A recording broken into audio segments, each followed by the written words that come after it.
Welcome back to the show, everybody. This is the Upper Tier Podcast.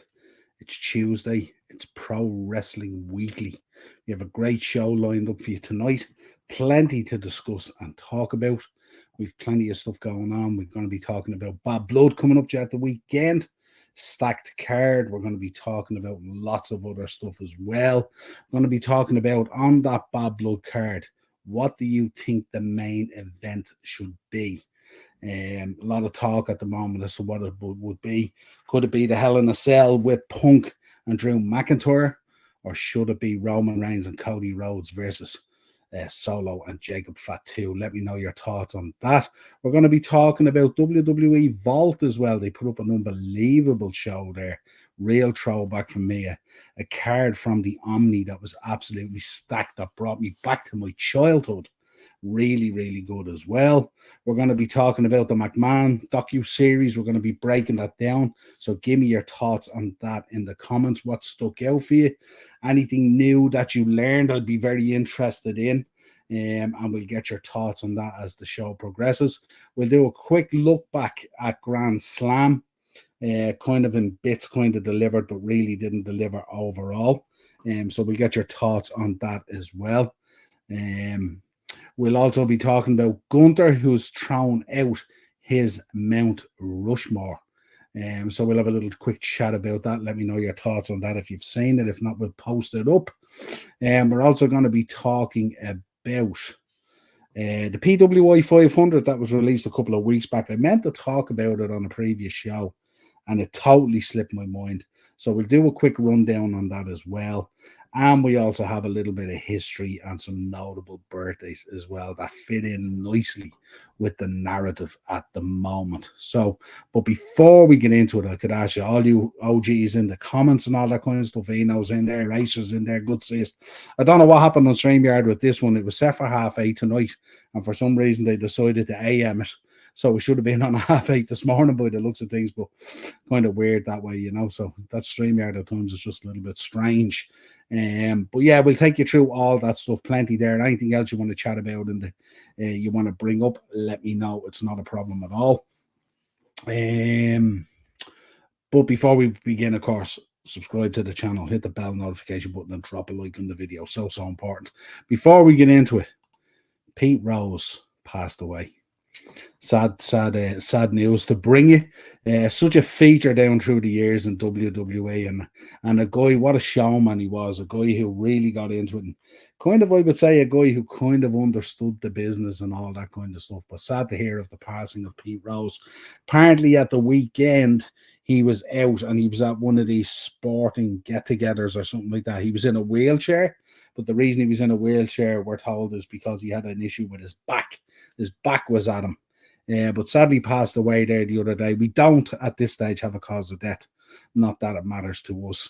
I know it's in Clark County's coroner's office at the moment, so they will let us know in due course. But very sad to hear of the passing of Pete Rose, a man who was phenomenal in the world of baseball, of course, to the point where he got banned for life, obviously, for gambling on games. I fought that ban for many, many years, trying to get reinstated and stuff like that, but to no joy. But a phenomenal character, an unbelievable guy who spent a lot of time at WWE doing various things and stuff like that. So yeah, he will be missed. So our thoughts, prayers, and condolences go out to the greater Rose family, and I'm sure there's a lot of baseball fans out there as well, really saddened by this as well, and wrestling fans as well. So we try and bring that positivity to those people in their time of need. R.I.P. Pete Rose. So there we go. So let's start then. Let's have a look at. We'll talk about Grand Slam. Let's get into talking about Grand Slam. We'll get that kind of stuff done first. So where do we begin? Start off, let's run down through the kind of results. You can give me your thoughts on the matches and stuff like that. Acers, I know you were talking about it the other night on the Monday show.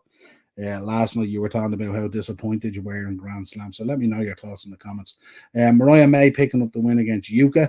Kind of felt more like a squash match than anything else. Nothing really here to talk about as such. Jim Ross screaming, "That's Pete Rose." Yeah, absolutely. Some memories there, isn't there? Let me see. Ricky Starks debuts on NXT tonight. Hell in a Cell for the main event. Let me know, folks, if you agree with that. Should the Hell in a Cell be the main event? I would expect it to be. Double main event at Bob Blood, absolutely. And they're probably all main events, to be honest. There's some great matches booked for it and stuff like that. Acers, yeah, WrestleMania 14, Kane segment mint, absolutely. And Jim Ross screaming, that's Pete Rose, yeah. Unreal. Great stuff. Great memories. Hook defeated Roderick Strong, FTW Championship, and then retired it, handed it back to the old man. Kind of an interesting moment there. Solid match, but a quick match. And with the narrative of returning the belt that has, of course, probably felt proper the way it was done. John Moxley picking up the win versus Darby Allin, #1 contenders for the AEW World Title. No surprise there. This was a proper Darby Allin beatdown. Moxley's leveled up his aggression, which really is working well at the moment. So we'll see where that road leads to. The Bucks had a really good match against Will Ospreay and Kyle Fletcher. Some really good stuff in this. I kind of found in this match, though, it started off really good, the structure of the match, you know. Then it kind of in the middle, it went to the overdone kind of stuff, all the kicks and the flips and the false finishes and all that kind of stuff. And then the third part, the final part of the match, it kind of found itself again and recovered, if you like, and stuff like that. And I have to say, I've given the Bucks an awful lot of crap over the years and stuff like that and all, you know, especially in recent times and stuff like that at AEW and all. I have to say, I'm again getting interested in that tag division, and I like the kind of way they're going with it and stuff like that. If they could just tidy down or tone down that middle section, that's kind of a lot of, dare I say, unnecessary shit. It should be fine, you know what I mean? And it was really good to see them in there against the likes of Ospreay and Kyle Fletcher. Kyle Fletcher looked really good. Bryan Danielson winning against Nigel McGuinness. Now, this one was an interesting one for me. I kind of built myself up on this one. To the point where I was very excited about this, the history in ROH. We spoke about it last week and everything and all, how excited I was for it and stuff like that. And I suppose I hyped myself up too much in terms of my expectation, because I'm forgetting that these guys are 10 or 15 years on from that time. Not only that, Nigel McGuinness, this is his first singles match in nearly a decade. And, you know, they're not the same two guys that they were back at that peak in ROH and stuff like that as well. So maybe my expectations was just a bit too much. But I have to say, they delivered a solid match. But I think when you get two guys back together like this, I think what happens is you revert back to those times, and that's kind of your expectation.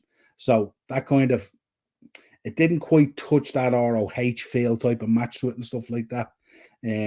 But certainly delivered a decent match. That's for sure. Yeah, the MVP segment. Yeah, absolutely. Moxley top rope finish. Yeah, spot on. Really good. MVP AEW.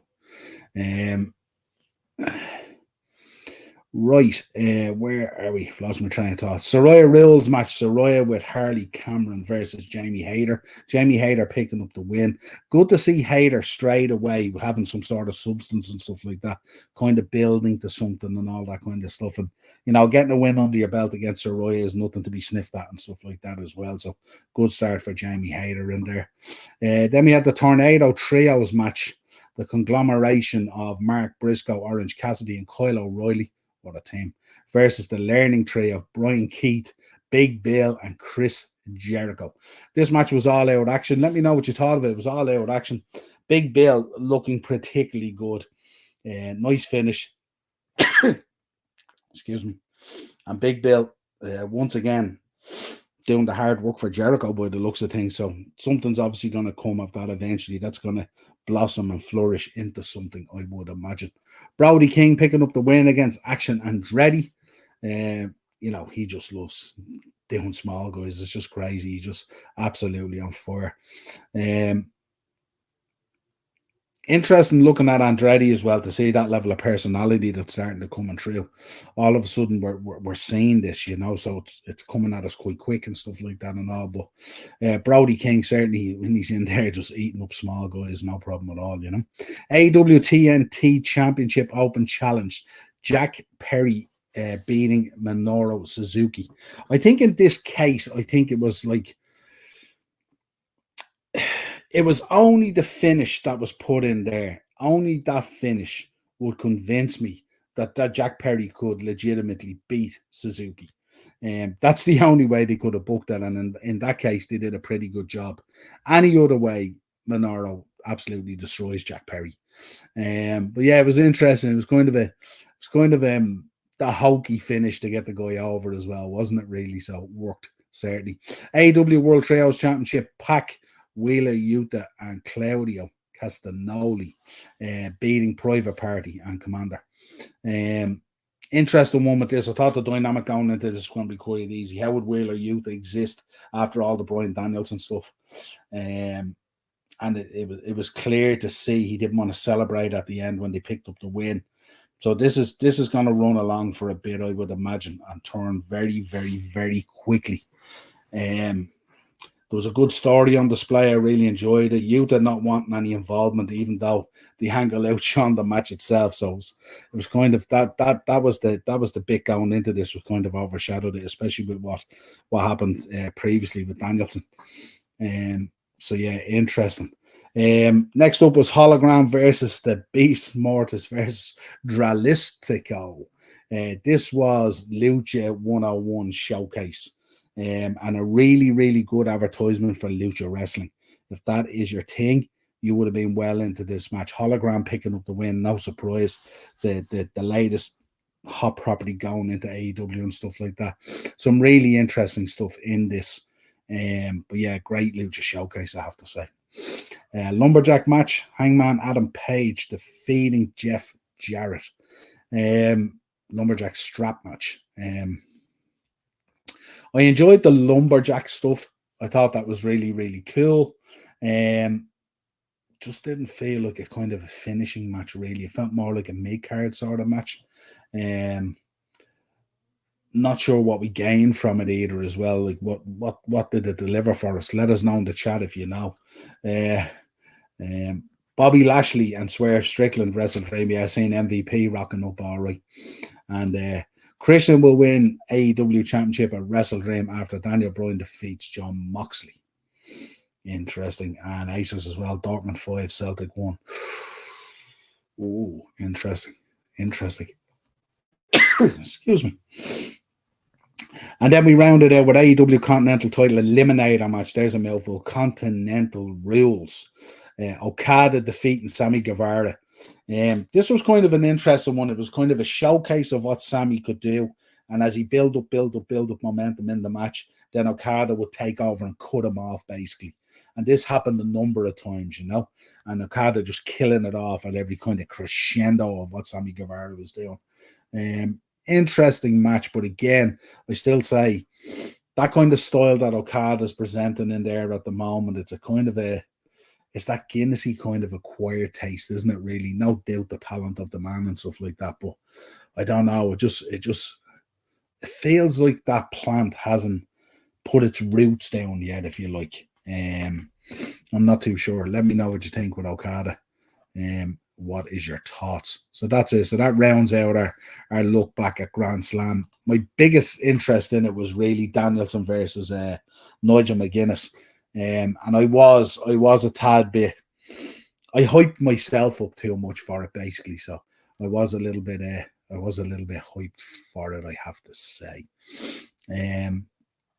Right, what do we want to talk about next?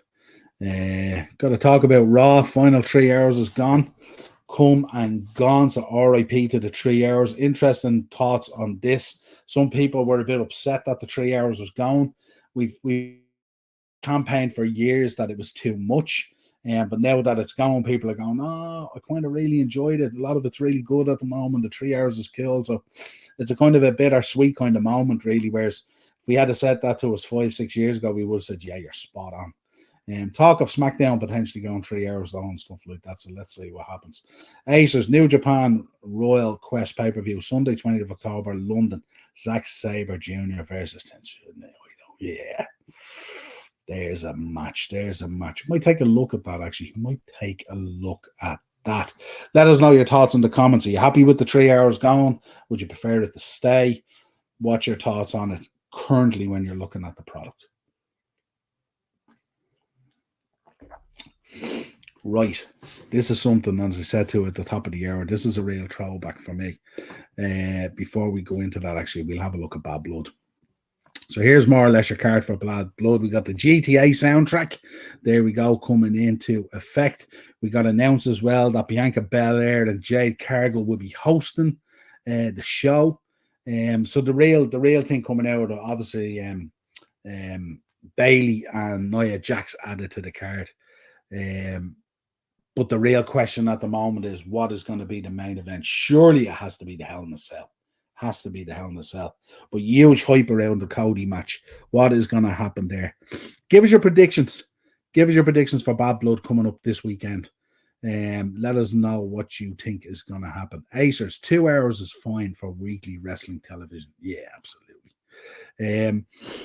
Let us know, what way do you think this is going to go? Right, who's going to pick up Punk and Drew? Who do you think's winning there and going to happen? Something has to give for Drew, doesn't it? So he has to pick up something at this stage.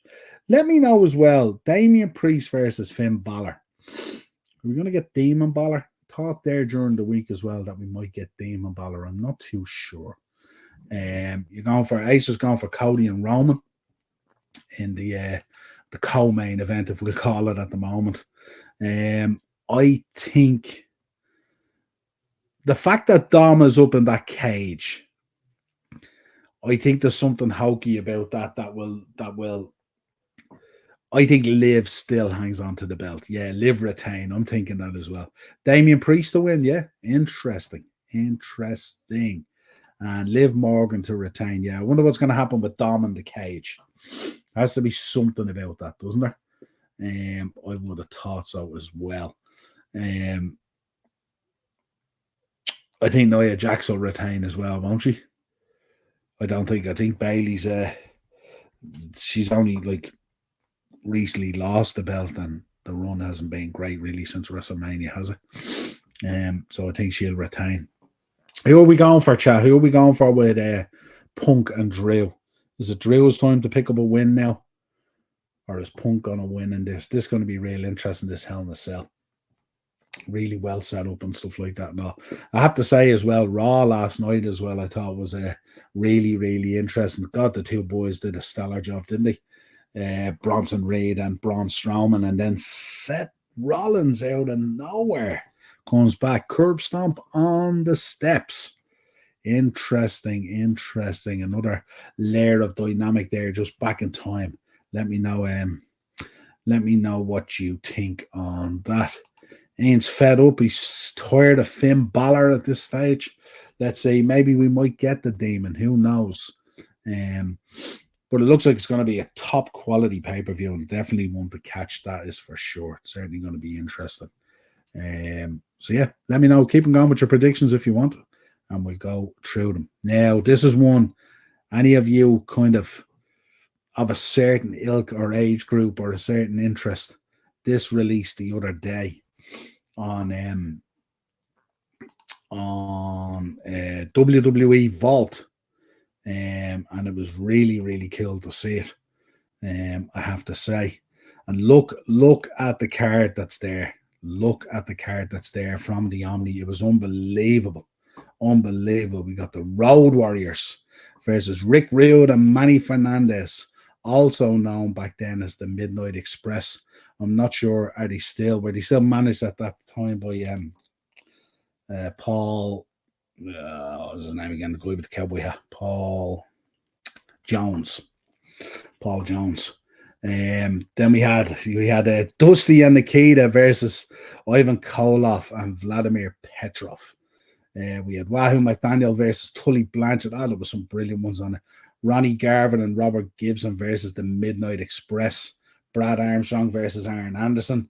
Bob Armstrong versus Jimmy Garvin. Gorgeous Jimmy Garvin, of course. Dusty Rhodes and Nikita Koloff. It had it all. I don't know if anyone got to watch this. It's on YouTube. If you go in WWE Vault, the whole show is there from the Omni. Pretty much untouched. Real gritty, real nice look about it and stuff like that. And also really, really cool card. And I was delighted that I caught it. It was a real throwback for me. Aces is in.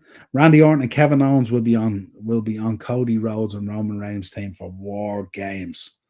Are they going to be able to exist based on what we've seen over the last few days? What happened on SmackDown? Looks like Kevin Owens is going to struggle to exist in that world, isn't he? But let me know your thoughts. World of Sport, the Road Warriors, yeah, kind of, yeah, the real old school. Animals is real old school, real early stuff and all. But this was from the Omni in Atlanta, and it was interesting that they put it on as well after that promo with Roman and Cody talking about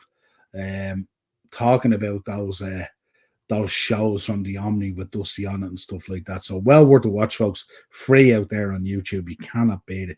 Absolutely quality stuff. Yeah, NWA guys, absolutely NWA guys. But yeah, check it out. Let me know what you think. Gunther was in as well. He was talking about his Mount Rushmore. What did you think of Gunther's Mount Rushmore, and how does it stack up potentially with your own? You got Triple H in there, Kurt Angle, Shawn Michaels, and Eddie Guerrero. Interesting. Some kind of very alike and stuff like that. But let me know what you think of that as well. Big up, Romy. Thanks for joining us. Good to see you, my friend. Hope you're enjoying the wrestling and the football. Give us your thoughts, Romy, as well. What's your predictions for Bad Blood? Just had it there off the guys as well. Let me know your thoughts. And what did you think of Grand Slam as well? Just went through Grand Slam there as well. So, Aces also win. CM Punk is already getting World Heavyweight Championship against Gunther at Survivor Series. So Drew needs to win more. Yeah, good shout. But what did we make of Gunther's Mount Rushmore? Triple H, Shawn Michaels, Eddie Guerrero, and Kurt Angle. Interesting blend. Gunther kind of giving away his age there, really, isn't he, with his picks? But let me know your thoughts on Gunther's Mount Rushmore. Now, we have to chat. This is something I forgot about from over a week or two ago. I couldn't believe it that I missed it, but let me know your thoughts. It looks like it, doesn't it? It looks like it. I don't know. I'm not too sure whether they were sold on the heel. Were you? Let me know. Take out Triple H and put Brett there. So you'd have Brett, Shawn, Eddie Guerrero, and Kurt Angle. Well, should we know what he is? H in there. H is his guy, isn't it? H is Gunther's guy. There's no doubt about that. Scandalous that Bruno Fernandes red card overturned as a joke.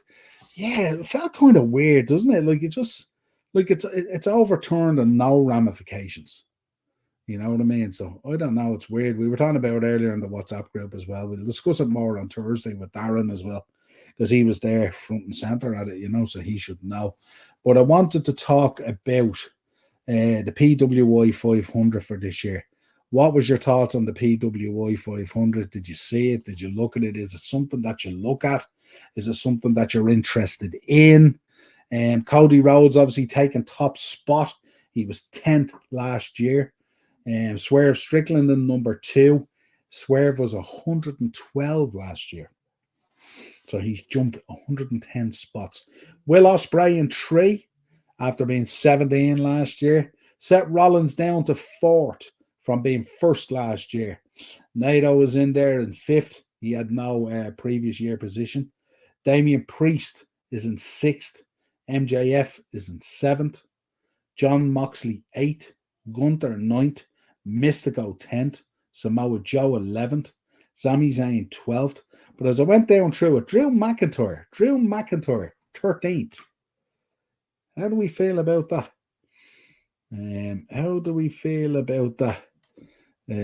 Gabe Kidd should be in there. He is. This is a list of 500. I'm sure he's probably in there somewhere. Will Ospreay should have been number 1. All bangers matches. Really?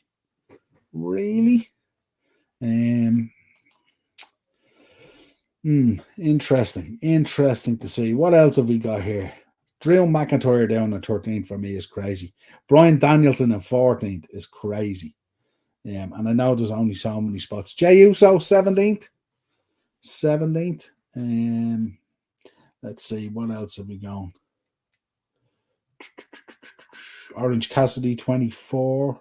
LA Knight 27th. Christian Cage 29th. MJF. I'll have a look now and see. Can I see in there? MJF is 7th. MJF is in 7th place. So I'm not sure about that. There we go. Happy for MJF taking Hollywood and being cast into Happy Gilmore too. Yeah, absolutely. Yeah. Interesting, wasn't it? Interesting. And you kind of look at MJF and you think he'd be cast in a kind of, like a Bond type movie or something like that. So it'll be interesting to see him in it and all. Ranks up our interest in it. Yeah, what else have we got? Let's scroll down here. Logan Paul, 37. 37. What else we got? Josh Alexander, 43. What have we got? Carmelo Hayes, 48. Joe Hendry, 51. Obafemi, 53. Randy Orton, 55. AJ Styles, 56. Kevin Owens, 58. Who put this together? Guys? MJF is advertised for World's End pay-per-view in December. Yeah, he's probably off. He's off. Have they filmed that Happy Gilmore 2 yet, or is he in the middle of it? Jack Perry, 59. What else have we got? Ricochet, 63. Solo Sikoa, 66. Lads, Finn Balor, 68. 68. Dominic Mysterio, 69. Come on. Who put this together? Matt Cardona, 77. Someone needs to give the head a wobble on how this came about. Where was Matt Cardona, actually? He was 31 last year. So he's dropped. Matt Cardona in the last year has dropped 46 places. Come on. No way. Not eating that. Jacob Fatu, 94.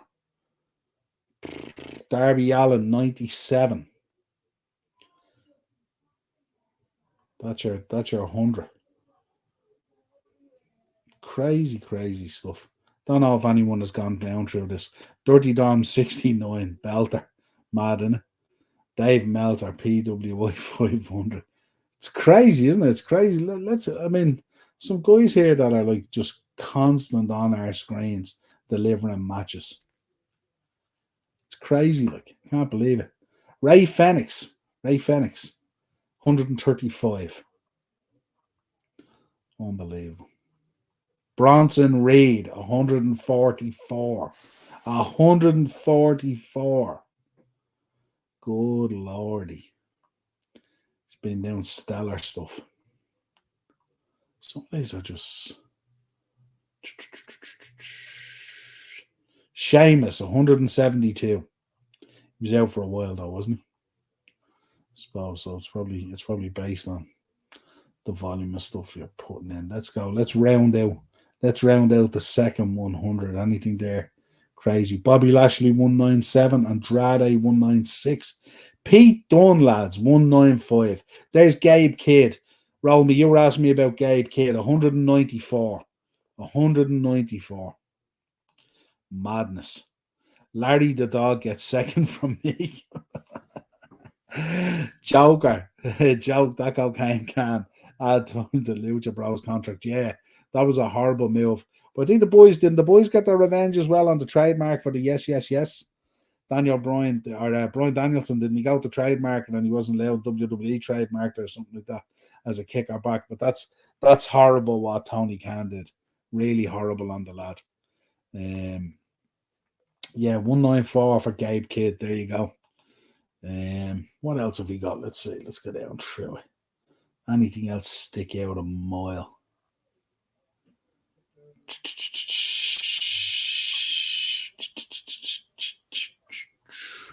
Getting really down into it there now. Dragon Lee, 219. So many I haven't even heard mentioned even.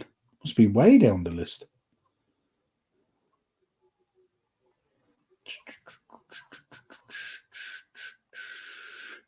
Austin Theory, 257. I wonder, What you reckon? What you reckon, chat? Do you reckon? Yeah, Darby's on the list. He's up at where did we say Darby was? Darby Allen. He was actually Darby Allen is. Hang on, boy.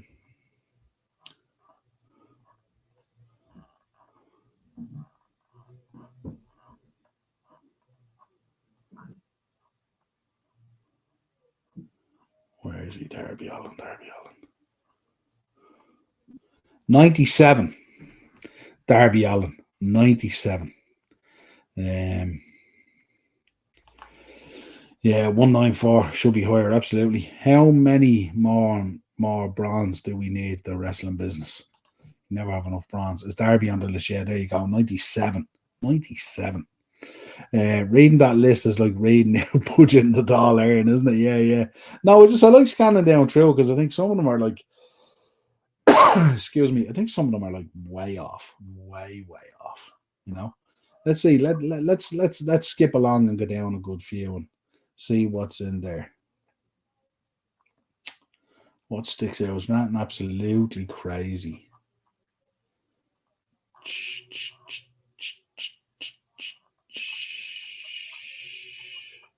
Some of these names are gas, lads, when you get into the 300s and stuff like that.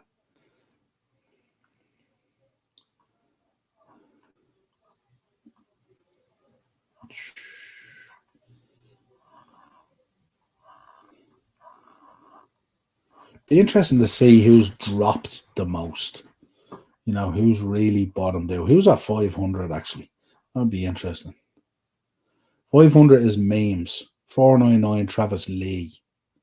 Have you any really bad ones in here now? I wonder just how much do the wrestlers take notice of it. When it comes out, are you scrambling for the magazine to have a look and see where you are? I don't. Kenny's probably not listed on it, is he, Acers? Because he's I mean, he was off nearly for the whole year, wasn't he? Sick? Wasn't he sick? Injured and sick with the diverticulitis, I think it is, isn't it, or a form of it? There's nothing else sticking out here. Certainly not in the bottom 100. Yeah, for me, the Balor one is a weird one, isn't it? Balor and Dominic are kind of way out. They've been pretty much. Be interesting to see the women's one. Who's number one in the women's one, chat? Who are you putting in there? Probably has to be Rhea Ripley, does it? Rhea top? Would you agree, or have you got someone else in mind? I know, Raul, you follow the Japanese side of it and stuff like that. I didn't look at the female one. What I'll do is I'll look at the female one if there's one in there. I'm sure they did produce one. If there's one in there, I don't think they do 500 though, do they?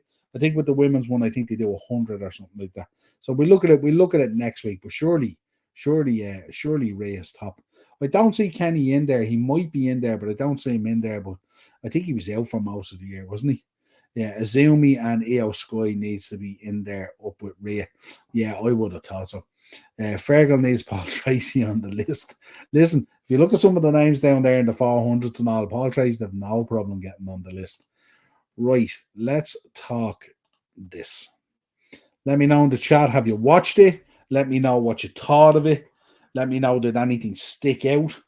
Obviously, we got 6 episodes out of, I think they shot 250 hours of footage or something like that, and they gave us 6. So is that an indication?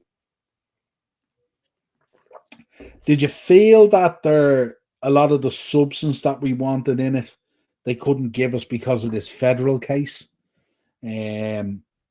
You know, we know that they've instructed people to back off their lawsuits and stuff like that as this federal case builds and takes place and stuff like that. Yes, Romy. Yes, I had it on the list.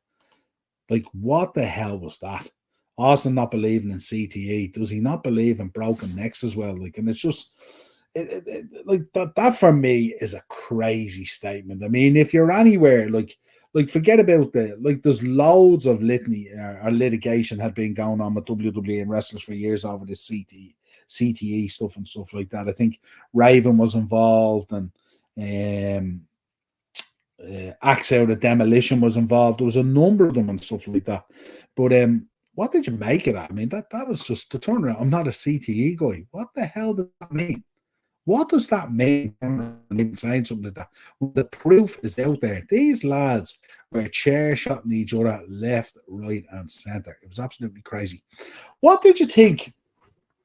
Like, obviously, we've seen most of this. For most of us who are wrestling fans, this is kind of a Netflix doc series, kind of like the Iron Claw kind of thing, where it's like it's not necessarily structured in a way for it's more for a casual person who's interested in it rather than us as wrestling fans. I didn't get a whole lot of new out of it. What I did get out of it, what did you think overall about like McMahon and you know this talk of him having 2 and 3 brains or 2 and 3 computers going on and all that kind of stuff? And what I thought was really what I thought was really really cold. The own stuff for me is always very tough to sit through. It was very tough in Dark Side of the Ring, and really, really tough in this as well. And especially showing some of those images and stuff like that as well, I thought was really, really tough. The own is the one that really pulled on my heartstrings as fans and stuff like that. What did you make of the conversation he had? One, he said if it was today, he would still proceed with the show, which probably wouldn't be allowed based on new health and safety and all that kind of stuff. You wouldn't get away with it these days, I would imagine. But two, what did you make of it? Like that, his reasoning for continuing the show was the fact that the lighting was so dim that a lot of people didn't realize it kind of happened and all that kind of stuff. It was just so outlandish. It was absolutely crazy. Yeah, it was just the start of the documentary I thought was good. Yeah, but I mean, the start of it is basically, I mean, if you think about it, you go through so many episodes of the 6, and a lot of it starts out with, well, this happened, we don't look back. What did you make of him saying that? We never look back, I just look forward. What does that mean? Like, you know what I mean? And that kind of, a lot of this documentary was cheerleading this guy. You know what I mean? Now, we know at the moment it's all allegations and it's all out there and all this kind of thing and alleged and, NDAs and all this kind of stuff and all. But what did you make of that statement? Like, I don't look back, I just look forward and all, you know what I mean? And it's kind of like, well, what would happen if you did look back and you see this stuff, this litany of stuff that you've left behind you, this car crash of stuff allegedly that you've left behind you, people's lives destroyed, you know what I mean? And you got the feeling that it was like he came across to me like every problem can be fixed with the mighty dollar. Every problem can be fixed with the mighty dollar. And I was thinking,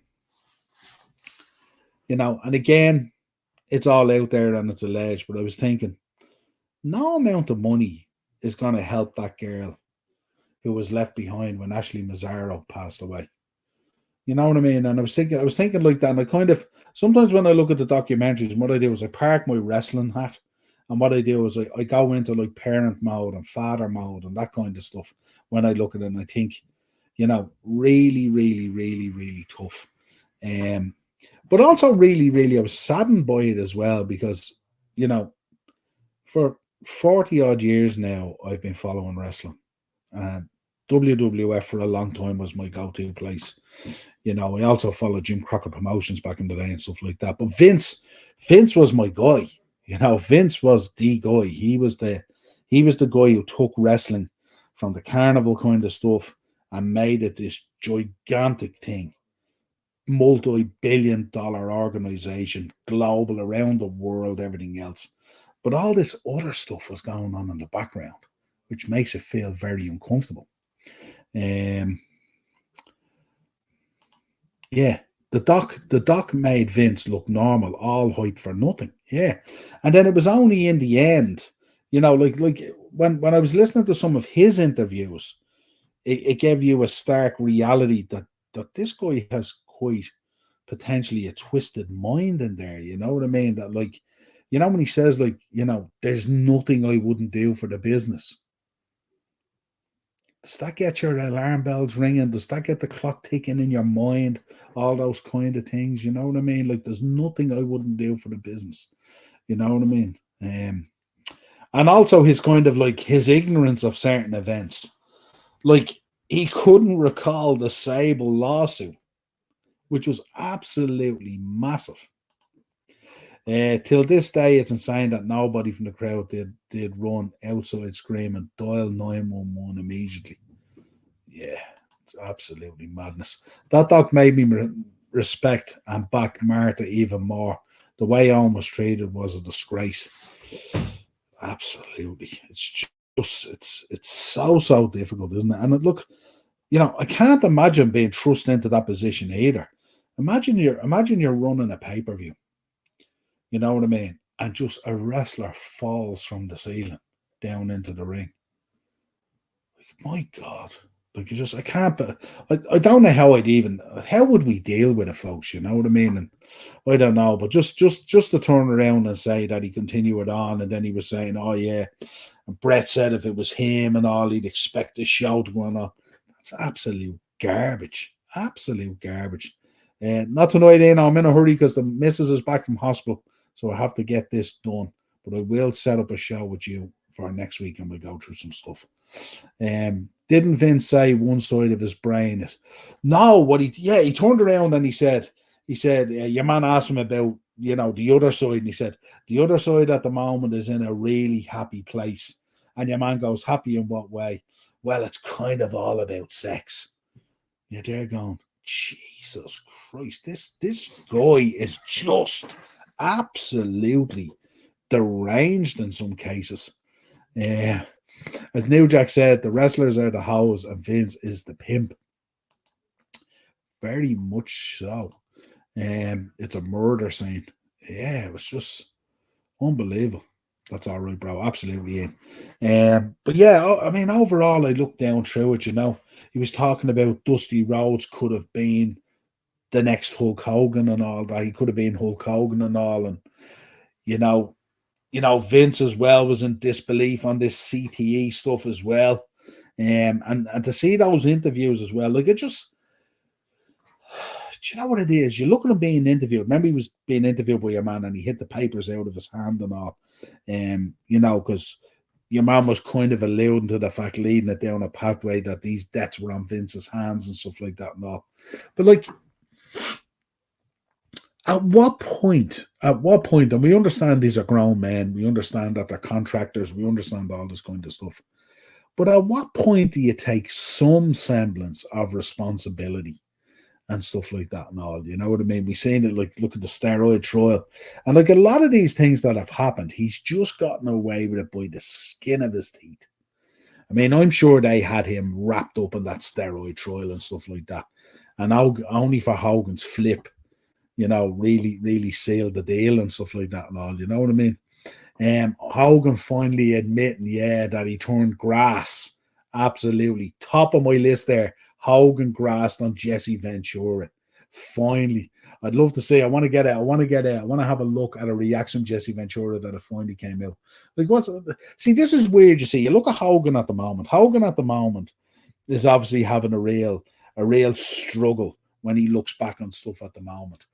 And finally coming out. I mean, it was undeniable anyway. Like, if he denied it there, like, he'd have no credibility at all, What about Vince wanting to do a pay-per-view for Stephanie's wedding? Like, good Lord. Linda looks rough. Damn, she looked like a packet of rice. Yeah, she doesn't. Hasn't worked out well, and I can't imagine imagine being in her case as well with the Senate stuff and all that kind of stuff, and then having to be at his side for all this stuff. And allegedly when the cat's away, the mice will play and all this kind of stuff. And even looking back at some of those clips, the Trish Stratus stuff and all, that was tough to look back on. Tough to look back on when you say that now. Like, if that was nowadays, we'd be proper weirded out by that, wouldn't we? I think. Drugging your missus to go around with your mistress. Like, seriously, mental stuff. Vince wanting to be the father to Steph's kid. Absolutely. 100%. Like, in what world of wrestling creative do you come up that you want to be the father of your daughter's baby? Like, the shock value is just, he was just chasing this grim grind shock value all the time. You know what I mean? And it was just like, and then the week, remember they said the week before the wedding, Linda said she'd divorce him if Steph got a black eye or a broken ankle or something like that and all. And like, they had this match a week before her wedding, like crazy, crazy stuff. You know what I'm saying? Since 92 and onwards, I had known about Vince McMahon, red flags, absolutely. Listen, I think when all these allegations came out and stuff like that, like we kind of know. I don't think we were surprised in any way, but I think we were shocked in terms of the detail if that spins out to be true. But I could see like when you look at how tampered down it is. Like I know Netflix will tell us, oh no, Vince didn't have a hand in it, WWE didn't have a hand in it. Boy God, you can be guaranteed that the feds had a hand in it. They definitely would have dampened that down so it didn't cause any issues for this case that's coming up, because the feds must have a really, really, really strong case on this. You know, but that whole thing, look, the Vince the Creed, the show must go on. You know what I mean? It's just, and those, I was thinking the other day, like those pictures of Owen's body lying motionless in the ring and making that call is just, and then did you see the bit with the attitude there, like, and the denial of like, what was it? Drug free, no guns. And it was really cool the way Netflix did it, because he rattled off a load of stuff and he counteracted it. Like when he said no guns, all of a sudden it shoots to the house thing with Brian Pillman and the gun being pulled and all this kind of stuff, you know? Yeah, Jeff, that whole thing with Jeff is just so tough. So tough. And you watch it back and it's just, and Jeff trying to be professional and continue on, you know, and his good mate like is probably lying dead in an ambulance. Like it's horrific, you know what I mean? Horrific. I think there will be more dirt on Vince. Why Hemi left so early. Yeah, there's a lot of talk coming out about that at the moment. A lot of talk coming out about that at the moment. That one hurts me. The Ashley Mazzaro one, if it's true for me, is just up there in terms of it's just really, really, really sad. I can't believe it, you know. It's just to allow that to happen. And the problem when that one comes out, if that one comes out, there is so many more attached to that. Like that wasn't just a Vince McMahon thing, that decision with Ashley Mazzaro and stuff like that. There was a lot of people involved in that. And that will come out. That will be absolutely crazy when that gets unloaded. Val even crying in the ring as well during his match. Yeah, it's just, you know what I mean. And even JR on commentary having to announce it that he had died and stuff like that and all. It's just, you see even in Lawler's face. Look at Lawler, because Lawler got involved and he jumped out of a seat and he went backstage and stuff like that and all. He came back and all, but just must have been horrific. How he gets away, money talk, bullshit walks, ass kisses, just stays away. Yeah, no, it's just, yeah, but see, this is the kind of thing, and this is what I'm talking about when he says he doesn't look back. Like when you hear him say, I don't look back, and when we know the history and stuff like that, we know the interview he did with Playboy and he talks about abuse as a kid and all that kind of stuff and all. And it seems like he has spent a lot of his life trying to climb out of that situation. And he's brought it to the other end of the spectrum, if you like. And it's just so difficult. It's so difficult even to see his evolution and the way physically he's even changed. Yeah, and there was a lot of protection in there. You hear Shawn Michaels saying he'll never be gone as long as there's air in his lungs, WWE and all that kind of stuff.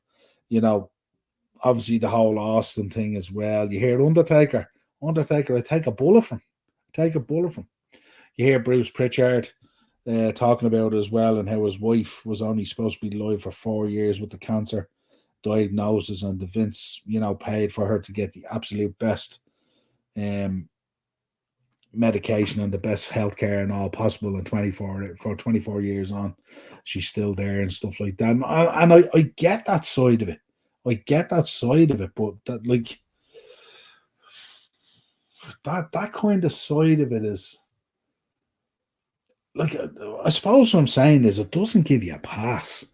If some of this stuff is true, it doesn't give you a pass. You know what I mean? And what I would say to someone like Bruce Pritchard today, if he was listening and stuff like that, I'd say, don't forget what you sacrificed for this man and for this company, and the time that you spent away from your family and dedicated yourself to being his wingman.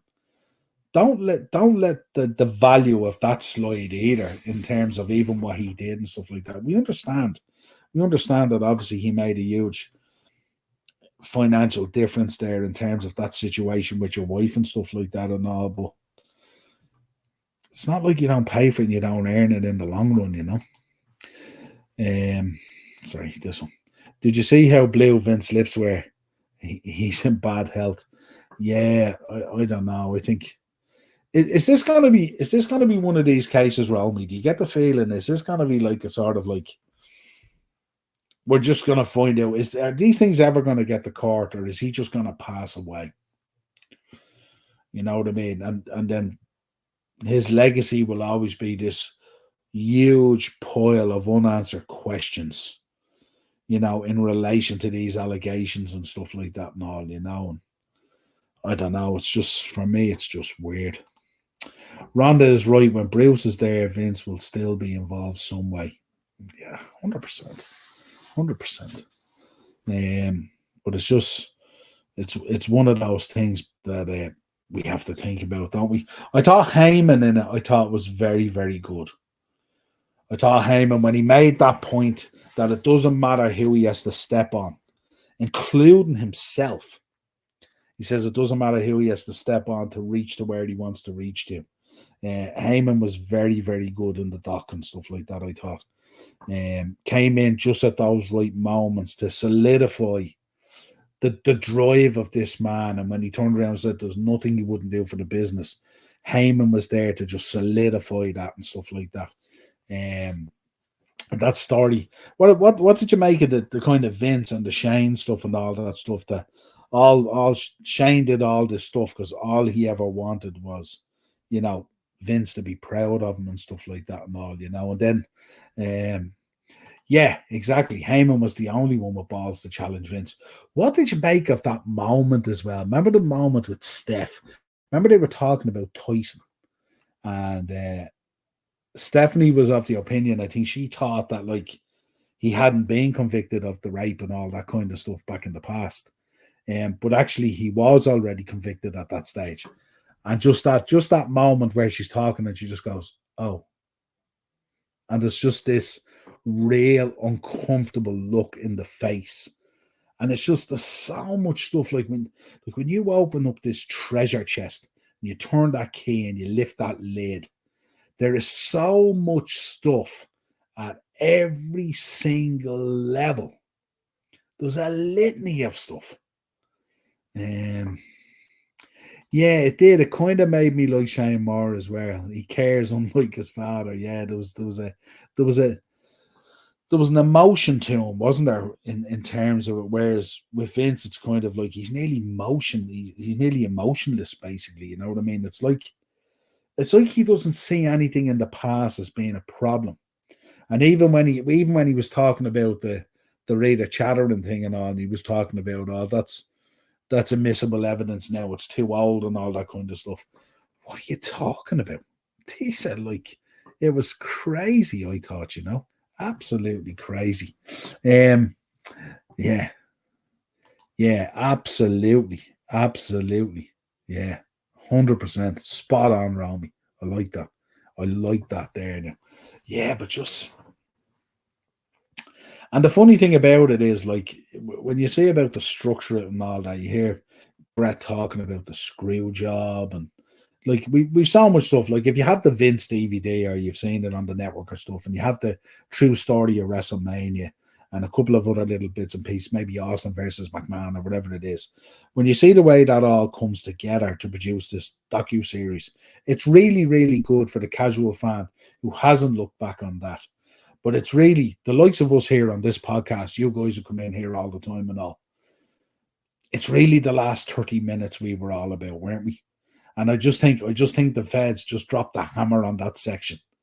I think anyway, I'm just putting it out there. That's my theory, that they couldn't go into a lot of stuff because a lot of it has been iced at the moment, in the federal investigation and stuff like that and all. And I mean, do we see him being found guilty, and do we see him serving time in a jail, or do you think he might check out before that happens? Let me know your thoughts on that as well. Brett didn't hold back on the ring scandal, and that spit was real good. Shot straight to the eyeball. Yeah, it's tough. Like it's mad, isn't it? Like, some of the stuff they went into was crazy. And even I was listening to Eric Bischoff on 83 Weeks, and he was talking about how he was talking about how he hadn't fully seen that stand back video and stuff like that. I don't know. Is this going to be like, this is a federal case, Romy? This ain't like, you can't pay the feds off if the feds want you. He isn't fit to stand trial yet. The health issue obviously will probably become an issue and stuff like that. But his recollection of stuff, like, you know what I mean? Like, how could you not remember the Sable situation? Like, that's crazy. And then come on, and then it's weird as well, because these, like, you know, get all upset, do a lawsuit, get paid, and then come back working into that environment. So weird. So weird.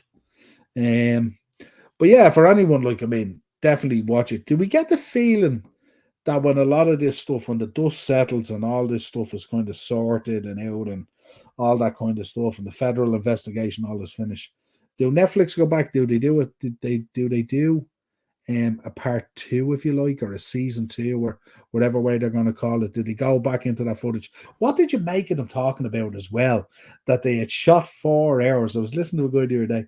They had shot 4 more hours of footage with Vince talking, and because apparently he was so belligerent in the way he spoke, they couldn't release it because you couldn't make out what he was saying. Another 4 hours of interviews of absolute drivel that couldn't be released. Mad. Janelle will accept a fat check, then it'll be buried, and Vince will go into hiding. It's not his style, though, is it? Is his style to go into hiding? I don't know. There's a lot there. There's a big rucksack on that back, isn't there? Full of all this stuff just falling out of it and stuff like that. And also, I don't know. It's a weird one. It certainly left me with a lot more questions. But certainly some of the sit down interviews were they were very strange and quite weird, and like talking about like the WBF stuff. I remember it well because, you know, I'm big into bodybuilding and stuff like that. I loved it for years and stuff like that. And I remember the WBF being so cool at the time. Eddie Robinson and all these guys. I was a big fan of Eddie Robinson and Gary Strydom and guys like that. And then obviously the case came, and then the XFL and all that kind of stuff. And like, it was just, and then everything just started falling. You know, the XFL went, the WBF went. You had the steroid scandal. I was in that one world. I was in the world, WWE World in Times Square and stuff like that. It was really, really cool. Then that went. So much stuff. And then even talking about the, you know, the lawsuit with the World Wildlife Fund and stuff like that, and having to change and rebadge and all that kind of stuff. Yeah. Vince has more skeletons than the Poltergeist. Yeah, I know, yeah. And then Tony Atlas, I was surprised he was on the show. Yeah, he was. And in fairness to Tony Atlas, there was no messing around with Tony Atlas. Tony Atlas was a straight shooter on it, wasn't he? Yeah. I don't think he's wrong saying Junior didn't care for Senior. Well, we know. Listen, we know how it all played out, don't we? We know what happened. We've seen what happened there. He shafted the dad, didn't he? And like, listen, there's so many of these things along the way that confirm there's nothing he wouldn't do for the business. And even when you go into that chapter, that episode 5 where they talk about family and how weird it is and stuff like that, you know, and some of that stuff, you know, the Linda stuff, the Shane stuff, the Steph stuff, like I can't imagine even being in that position. Imagine sitting down in a creative meeting Steph's in that grave meeting with Shane and Vince and all. And they're talking about Vince being the dad of Steph's unborn child. They're talking about pay-per-viewing the actual wedding. Like, it's just crazy. It was bound to creep up on Vince sometime. Sometimes it doesn't. You know, like if you're paying out these truckloads of cash, you know what I mean? But again, I think his attitude when you listen to him is everything can be solved by the mighty dollar, but I think in some cases it can't. No mention on Johnny Ace was a shocker, yeah. That's why I reckon Romeo and Kenobi, that's a great point as well. I reckon on that it was I think that's where the feds came in on this federal case, because we know that he had kind of turned state evidence, didn't he? And then he reverted back again. So there's been very little talk on Laryngitis at all. So I don't know. I wonder how big this federal investigation is. You know, that's why he wasn't mentioned and stuff like that. Maybe there's no way they shot 250 hours of footage and that guy got no mention. There's no way that could have happened. I don't believe it for a minute. But certainly interesting. It's a nice collection of 6 episodes. Again, for that casual kind of person. For us, most of this stuff we know inside out at this stage. You know what I mean? And it's just as they say, the devil is in the detail, isn't it? As we said, when the allegations came out, the allegations weren't a surprise. The detail in them is what shocked us. Well, that was the talk, wasn't it? That was the talk that he had agreed to jump ship, basically. And then there was talk that he hadn't and stuff like that. So I don't know where that still lies. But that's why I think definitely the feds have sat down and they've watched this documentary. There's no doubt about it. And they've turned around to the boys and said, listen, you can't put this, you can't put this, you can't put this. You start putting this stuff in, you're gonna affect our court case. And I'd say that's what that is, but it's a real weird one. Hope you like the thumbnail as well, because I used the Dark Side of the Ring image, with the Netflix logo and stuff like that, just to get it home, if you like, in terms of the thing. Yeah, I don't know. It's just there's so much stuff in it, but a lot of it we know. I mean, I'm sure we probably knew what 96% of it. Yeah, I knew you'd like that, Romy. Yeah, the Dark Side of the Ring and like just in peering out of the blind, it's just creepy enough, isn't it? It's creepy enough. Yeah, mad.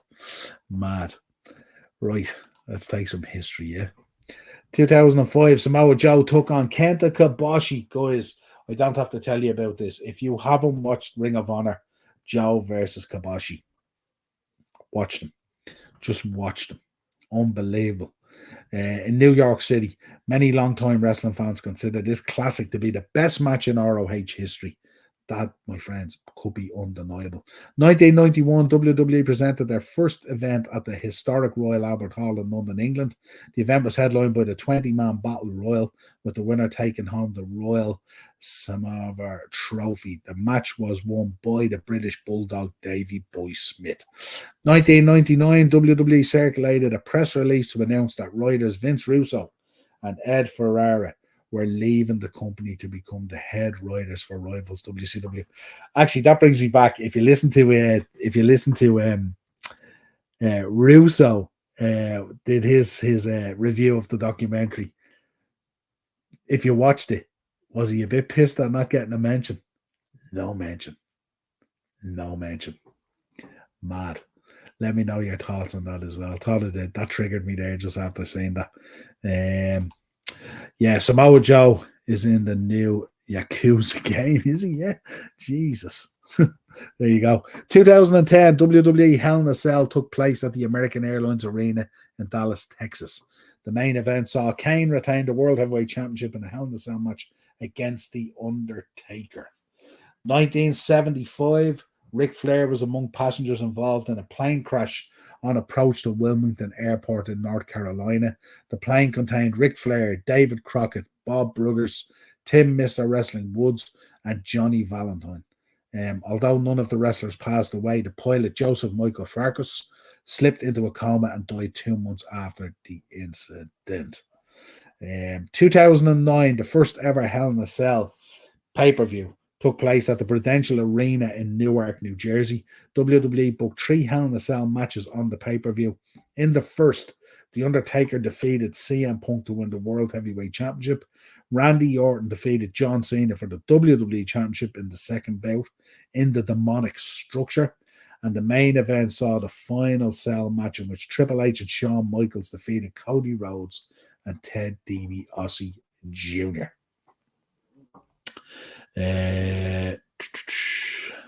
He's the second wrestler to be in the game since Okada. What a choice, Joe. The Undertaker became, because apparently he didn't have a concussion, according to Vince. Yeah. Like this concussion stuff, this CT stuff, the stuff with Nowinski and stuff like that and all. And, you know, just that like the lack of responsibility, isn't it? The lack of responsibility. You know, you look at the Benoit situation where it's clear as day, and the denial on the CTE stuff. And then after getting into it, when they did have clear scientific proof, then bringing Nowinski on board and getting involved in it and all that kind of stuff. And Nowinski giving talk to the roster members and all that kind of stuff and all. Like, it's just weird. 2004, Carlito Caribbean Cool, that's not cool, made his WWE debut on SmackDown.